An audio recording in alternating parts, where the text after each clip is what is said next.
Let's go! For this video mga idol, magluto tayo ng isda na grouper mga idol. Ito yung huli natin kagabi mga idol. Ayan. Grouper mga idol. Ito na yung ating recado.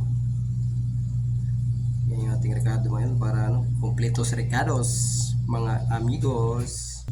Fresh na fresh pa yan mga idol. Bagong huli yan mga idol. Bagong huli yan mga idol. Sarap yung yan mga idol, sabaw. Okay, lagay natin yung tanglad. Sunod na natin luya mga idol. Ayan. Ayan. Tapos may pampahimagas na dito mga idol. Ayan mga idol. Pampahimagas natin mamaya pagkatapos natin humigop ng sabaw ng grouper. Lagay na rin natin yung sibuyas tsaka yung kamatis mga idol. Lalagay natin yung isda mga idol. May kumulo na mga idol. Dandahan lang mga idol. Baka talasik. Ayan mga idol. Ayun, bumuka. Idol.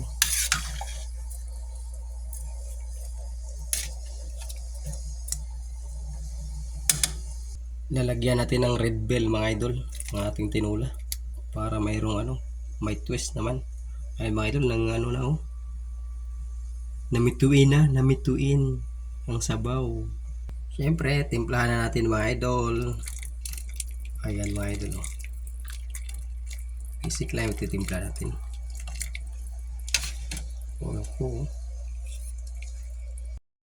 At ayan na mga idol, luto na yung ating grouper mga idol, tinula mga idol. Ayan wow, rapsa.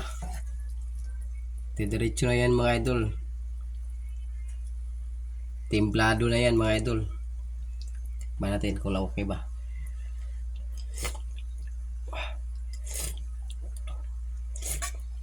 Okay, let's go. Let's eat pansit. Ayan mga idol. The best mga idol. Sarap. Thank you for watching mga idol.